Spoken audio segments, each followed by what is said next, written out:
13 अगस्त 1972 पाकिस्तान के रावलपिंडी में मौजूद एक कड़ी सुरक्षा वाले प्रिजनर ऑफ वॉर यानी POW कैंप में वो रात इतिहास बनने वाली थी।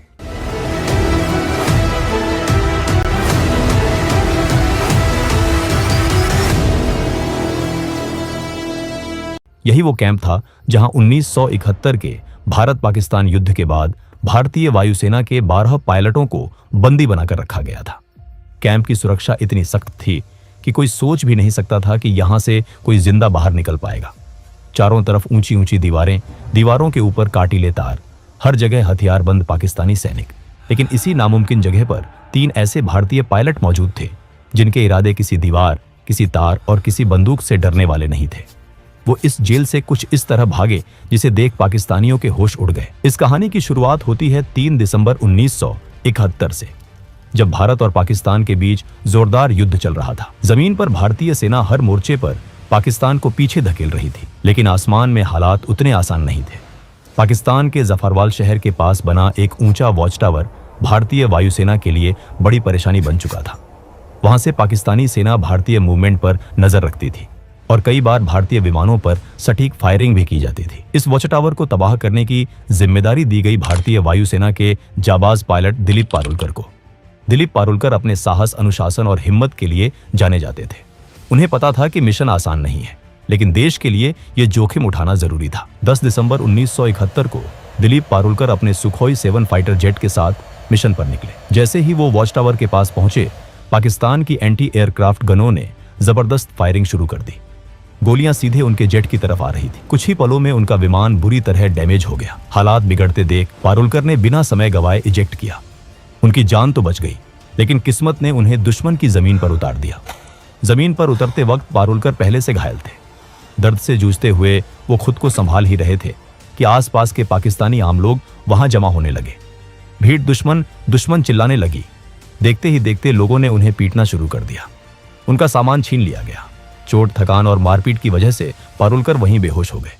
अगर थोड़ी भी देर हो जाती तो शायद भीड़ उन्हें जान से मार देती, लेकिन तभी पाकिस्तानी सैनिक वहां पहुंच गए। सैनिकों ने भीड़ को हटाया और कहा, यह जिंदा हमारे ज्यादा काम का है। इस तरह दिलीप पारुलकर को मौत के मुंह से निकालकर हिरासत में ले लिया गया। जब पारुलकर को होश आया तो उन्होंने खुद को एक अंधेरी, तंग और सीलन भरी कोठरी में बंद पाया। सामने एक पाकिस्तानी अधिकारी खड़ा था। उसने कागज और पेंसिल उनकी तरफ बढ़ाए और कहा, आदमपुर एयरबेस का नक्शा बनाओ। आदमपुर एयरबेस भारतीय वायुसेना का एक बेहद अहम ठिकाना था। पारुलकर ने तुरंत मना कर दिया। इसके बाद शुरू हुआ टॉर्चर का सिलसिला। आखिरकार भारी दबाव में आकर पारुलकर ने नक्शा बना दिया।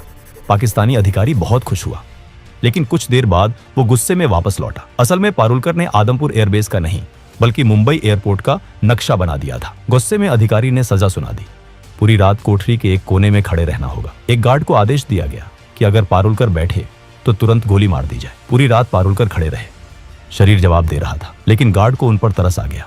उसने धीरे से कहा, सुबह तक बैठ जाओ, अगर कोई आएगा तो मैं खास दूंगा, तब तुम खड़े हो जाना। इसके बाद कई रातें पारुलकर ने उसी अंधेरी कोठरी में बिताई। लगातार टॉर्चर हुआ, लेकिन उन्होंने अपने मुंह से कुछ नहीं निकाला। आखिरकार पाकिस्तानी अधिकारी भी थक गए और कुछ दिनों बाद उन्हें बाकी भारतीय बंदियों के साथ एक ही कैंप में डाल दिया गया।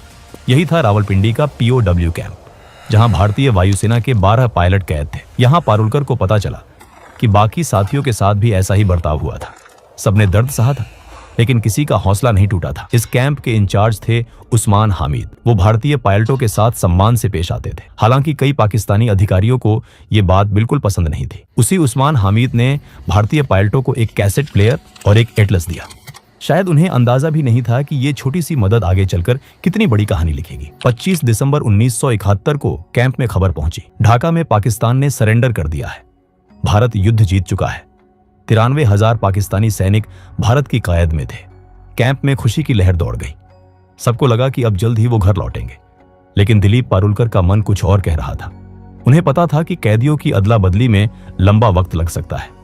उन्होंने साथियों से कहा, अगर हम यहां बैठे रहे तो शायद सालों लग जाए, क्यों ना हम खुद ही रास्ता निकालें। पहली बार किसी ने उनका साथ नहीं दिया, लेकिन पारुलकर हार मानने वाले नहीं थे। उनके दिमाग में एक बीज पड़ चुका था, आजादी का बीज, और यही बीज आने वाले महीनों में एक ऐसी योजना में बदलने वाला था जो रावलपिंडी की दीवारों को हिला देने वाली थी। 25 दिसंबर 1971 के बाद रावलपिंडी POW कैंप में एक अजीब सी खामोशी फैल गई थी। बाहर की दुनिया में जंग खत्म हो चुकी थी, लेकिन इन 12 भारतीय पायलटों के लिए लड़ाई अभी बाकी थी। सबको उम्मीद थी कि भारत और पाकिस्तान के बीच युद्धबंदियों की अदला बदली जल्द होगी, लेकिन दिन बीतते गए, हफ्ते गुजर गए और कोई ठोस खबर नहीं आई।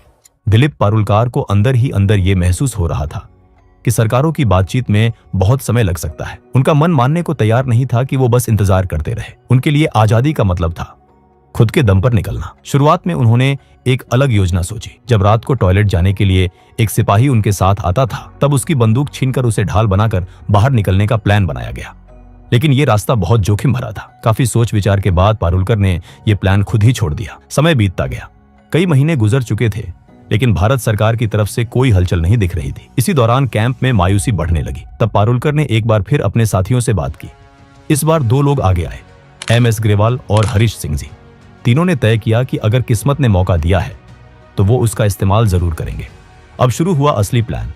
सबसे पहले उन्होंने कैंप के इंचार्ज उस्मान हदीद द्वारा दिए गए एटलस को ध्यान से पढ़ना शुरू किया। रात रात भर वो नक्शे देखते, रास्ते समझते और संभावनाएं तलाशते। प्लान साफ था, जेल से निकलने के बाद सीधे भारत पाकिस्तान बॉर्डर जाना बहुत खतरनाक था, क्योंकि युद्ध के बाद वहां सुरक्षा बेहद सख्त थी। इसलिए उन्होंने तय किया कि वो पहले अफगानिस्तान की तरफ जाएंगे और वहां से किसी तरह भारत पहुंचेंगे। अगला कदम था सही सेल चुनना। उन्हें ऐसा सेल चाहिए था जो कैंप की बाहरी दीवार के सबसे पास हो, जहां गार्ड कम आते जाते हों। काफी निरीक्षण के बाद उनकी नजर पड़ी सेल नंबर 4 पर, लेकिन उस सेल में शिफ्ट होना आसान नहीं था। यहीं पर पारुलकर की समझदारी काम आई। उनका व्यवहार गार्ड्स के साथ हमेशा ठीक रहा था। धीरे धीरे उनकी कुछ सिपाहियों से जान पहचान हो गई थी। उसी का फायदा उठाकर उन्होंने रिक्वेस्ट डाली और आखिरकार पारुलकर, ग्रेवाल और हरीश सिंह जी को सेल नंबर 4 में शिफ्ट कर दिया गया। इस सेल में पहले से एक और भारतीय पायलट मौजूद थे, विद्याधर शंकर चाटी। चाटी भागने के प्लान में शामिल नहीं होना चाहते थे, लेकिन वो इन तीनों की मदद करने को तैयार थे और यही मदद आगे चलकर बेहद अहम साबित होने वाली थी। अब असली चुनौती थी दीवार में सुरंग बनाना। सेल की दीवार लगभग 18 इंच मोटी थी। बिना किसी औजार के इसे तोड़ना नामुमकिन था, लेकिन किस्मत एक बार फिर उनके साथ थी। किसी तरह उन्होंने एक कैंची और एक स्क्रू ड्राइवर चुरा लिया। हर रात ठीक 12 बजे से 1 बजे तक बेड के नीचे जाकर काम शुरू होता। एक आदमी दीवार कुरेदता, बाकी 3 पहरा देते। दीवार से निकलने वाली मिट्टी और सीमेंट को बेड के नीचे छुपा दिया जाता। सुरक्षा बढ़ाने के लिए उन्होंने सेल के अंदर लगे बल्ब का फ्यूज उड़ा दिया, ताकि गार्ड ठीक से देख ना सके। जेल में बल्ब बदलने की प्रक्रिया लंबी थी और इसका फायदा इन तीनों को मिला। एक रात खतरा बहुत करीब आ गया। एक गार्ड ने बाहर से झांक कर देखा और उसे लगा कि सेल में सिर्फ 3 पायलट हैं, जबकि उस वक्त हरीश सिंह जी बेड के नीचे थे। गार्ड ने आवाज लगाई, लेकिन तीनों ने सोने का नाटक किया। गार्ड भागकर इंचार्ज उस्मान हामिद को बुलाने गया। उसी पल सिंह जी चुपचाप बाहर निकले और लेट गए। जब उस्मान हामिद आए और चारों पायलटों को देखा तो उन्होंने गार्ड को ही डांट दिया। दिन बीतते गए, हफ्ते महीनों में बदल गए। दीवार की ईंटों से सीमेंट निकाला जाता, फिर ईंटों को वैसे ही वापस लगा दिया जाता। बाहर से देखने पर सब सामान्य लगता था। साथ ही उन्होंने भागने के बाद के लिए तैयारी शुरू कर दी। हर कैदी को हर महीने 57 रुपये मिलते थे। इन्हीं पैसों से तीनों ने ड्राई फ्रूट्स, कंडेंस्ड मिल्क और जरूरी सामान इकट्ठा किया। उन्हें पता था कि जेल से बाहर निकलने के बाद जिंदगी और भी कठिन होने वाली है। दिशा जानने के लिए उन्हें कंपास चाहिए था। उन्होंने कैसेट प्लेयर के मैग्नेट और कपड़े सिलने वाली सुई से जुगाड़ू कंपास बनाया। पारुलकर को घर से जो कपड़े मिले थे, उनसे जेल के टेलर को पैसे देकर तीनों के लिए पठानी सूट सिलवाए गए, ताकि बाहर निकलने के बाद वो आम लोगों में घुल मिल सके। धीरे धीरे दीवार का छेद इतना बड़ा हो गया कि एक इंसान उसमें से निकल सके। आखिरी परत, जो कि सिर्फ प्लास्टर था, उसे जानबूझकर छोड़ी गई ताकि भागने वाली रात उसे आसानी से तोड़ा जा सके। 13 अगस्त 1972 की रात रावलपिंडी POW कैंप के ऊपर काले बादल छाए हुए थे। तेज हवा चल रही थी और थोड़ी ही देर में मूसलाधार बारिश शुरू हो गई। यही वो रात थी जिसका इंतजार दिलीप पारुलकर, MS ग्रेवाल और हरीश सिंह जी महीनों से कर रहे थे। तीनों ने अपने पठानी सूट पहने, ड्राई फ्रूट्स, कंडेंस्ड मिल्क, जुगाड़ से बना कंपास और थोड़े पैसे अपने पास रखे। जाने से पहले उन्होंने अपने साथी विद्याधर शंकर चाटी को गले लगाया। अब आखिरी कदम बाकी था। पारुलकर ने दीवार की आखिरी परत को धीरे धीरे तोड़ा। बारिश की वजह से आवाज बाहर तक नहीं गई। एक एक करके तीनों उस संकरे छेद से बाहर निकल आए। बाहर आकर उन्होंने देखा दीवार के पास ही एक पाकिस्तानी गार्ड चारपाई पर सो रहा था। तीनों सीधे दीवार की तरफ भागे। कुछ कपड़ों को बांधकर उन्होंने रस्सी बनाई, उसे ऊपर फेंका और दीवार के काटीले तारों के पार अटका दिया। पहले पारुलकर, फिर ग्रेवाल और आखिर में हरीश सिंह जी दीवार फांदकर दूसरी तरफ उतर गए। अब वो जेल से बाहर थे, लेकिन असली लड़ाई अब शुरू होने वाली थी। तीनों तेजी से भागते हुए बस स्टैंड पहुंचे। किस्मत उनके साथ थी। उन्हें पेशावर जाने वाली बस मिल गई। पूरी रात सफर करने के बाद सुबह करीब 6 बजे वो पेशावर पहुंच गए। यहाँ सबसे बड़ा खतरा पहचान का था। अगर उनसे कलमा पढ़ने को कहा जाता या मेडिकल चेक होता तो तुरंत पकड़े जाते। इसलिए तीनों ने खुद को क्रिश्चियन बताने का फैसला किया। पेशावर से उन्होंने एक और लोकल बस ली और सुबह करीब 9:30 पर लंडी कोटल पहुंचे। उधर सुबह 11 बजे रावलपिंडी के वॉर कैंप में अचानक हड़कंप मच चुका था। पाकिस्तानी गार्ड्स को पता चल गया था कि तीनों भारतीय पायलट भाग चुके हैं। जब गार्ड्स उनके सेल में पहुंचे और दीवार में बना वो बड़ा सा सुराख देखा तो कुछ पल के लिए सब सन्न रह गए। किसी को यकीन ही नहीं हो रहा था कि इतनी कड़ी सुरक्षा के बावजूद ये नामुमकिन काम हो गया। गार्ड्स गुस्से से तमतमा उठे। उन्हें लगा कि अगर सीनियर अफसरों को सच्चाई पता चली तो सजा उन्हीं को मिलेगी। इसी गुस्से और डर में उन्होंने सोचा कि विद्याधर शंकर चाटी, जिन्होंने इन तीनों की मदद की थी, उन्हें गोली मार दी जाए। फिर सीनियर्स को यह बताया जाए कि चाटी भी भागने की कोशिश कर रहे थे, इसलिए मजबूरी में उन्हें मारना पड़ा। लेकिन सीनियर अफसरों को जल्दी ही साफ जानकारी मिल गई कि असल में कितने कैदी भागे हैं। इसी वजह से गार्ड्स चाटी को मारने की हिम्मत नहीं कर पाए। उधर जेल से दूर निकल चुके तीनों पायलटों के सामने अगली सबसे बड़ी चुनौती खड़ी थी।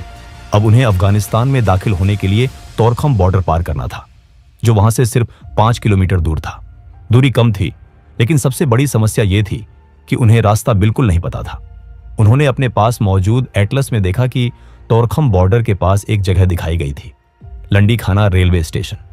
नक्शे के हिसाब से अगर वो वहां पहुंच जाते तो वहीं से होते हुए तोरखम बॉर्डर जाना आसान हो सकता था। लेकिन उन्हें यह नहीं पता था कि यह नक्शा बहुत पुराना था और लंडी खाना रेलवे स्टेशन 1932 में ही बंद हो चुका था। तीनों एक चाय की टपरी पर पहुंचे और वहां खड़े एक आदमी से पूछा, लंडी खाना कैसे जाए? ये सुनते ही आसपास के लोग उन्हें घूरने लगे। तभी एक आदमी आगे आया और सख्त लहजे में पूछा, तुम कौन हो, कहां से आ रहे हो और कहां जा रहे हो? पारुलकर ने जवाब दिया, हम पाकिस्तान एयरफोर्स के अफसर हैं, छुट्टी पर हैं और घूमने जा रहे हैं। दुर्भाग्य से वो आदमी तहसीलदार का क्लर्क था। उसे शक हो गया। उसने कहा, यहाँ इस नाम की कोई जगह नहीं है। भीड़ बढ़ने लगी। उस आदमी ने ताना मारा, तुम तीनों बंगाली हो ना, अफगानिस्तान भाग रहे हो? ग्रेवाल ने हंसते हुए कहा, क्या हम आपको बंगाली लगते हैं? लेकिन शक और गहरा गया। तीनों को पकड़कर तहसीलदार के पास ले जाया गया। वहां भी उन्होंने खुद को पाकिस्तानी एयरफोर्स अफसर बताया, लेकिन तहसीलदार ने भरोसा नहीं किया। आखिरी दाव खेलते हुए पारुलकर ने कहा, हमने अपने वतन के लिए खून पसीना बहाया है। अगर आपको भरोसा नहीं है तो पाकिस्तान एयरफोर्स के एडीसी उस्मान हामिद से बात करवा दीजिए। पारुलकर को लगा था कि इससे वो बच जाएंगे, लेकिन यही बात उनकी सबसे बड़ी गलती बन गई। तहसीलदार ने तुरंत उस्मान हामिद को फोन किया और दिलीप से बात करवाई। दिलीप को बात करनी ही पड़ी। इसी पल उस्मान हामिद को समझ आ गया कि तीनों वही भारतीय पायलट हैं जो रावलपिंडी कैंप से भागे हैं। उस्मान हामिद ने तहसीलदार से फोन पर कहा, ये हमारे लोग हैं, जब तक हमारे सिपाही वहां नहीं पहुंचते इन्हें सुरक्षित रखा जाए। कुछ घंटों बाद पाकिस्तानी सैनिक आए और तीनों को दोबारा रावलपिंडी ले जाया गया। उन्हें 30 दिन की सॉलिटरी कन्फाइनमेंट की सजा दी गई। इसके बाद सभी भारतीय पायलटों को रावलपिंडी से हटाकर फैसलाबाद की जेल भेज दिया गया, जहां 500 से ज्यादा भारतीय POWs रखे गए थे। इसी दौरान भारत और पाकिस्तान के बीच युद्ध बंदियों की अदला बदली पर बातचीत तेज हो गई। आखिरकार दिसंबर 1972 में पाकिस्तान के राष्ट्रपति जुल्फिकार अली भुट्टो ने सभी भारतीय युद्ध बंदियों को रिहा करने का ऐलान कर दिया। जब ये भारतीय जवान वागाह बॉर्डर से भारत लौटे तो वहां इंसानों का सैलाब उमड़ पड़ा। हजारों लोग तिरंगे लेकर खड़े थे। नारों की गूंज थी। सैनिकों की आंखों में आंसू और चेहरे पर गर्व था। ये कहानी सिर्फ एक जेल से भागने की नहीं थी। ये कहानी थी हौसले की। ये कहानी थी उस जज्बे की जो सलाखों के पीछे भी आजाद रहना जानता है। और रावलपिंडी की वो दीवारें आज भी शायद याद करती होंगी कि कभी 3 भारतीय पायलट उन्हें चकमा देकर निकल गए थे। दोस्तों, अगर वीडियो पसंद आया हो तो वीडियो को एक लाइक जरूर करें और चैनल को भी सब्सक्राइब जरूर करें। हम ऐसे ही वीडियो हर हफ्ते लाते रहेंगे। तब तक के लिए जय हिंद।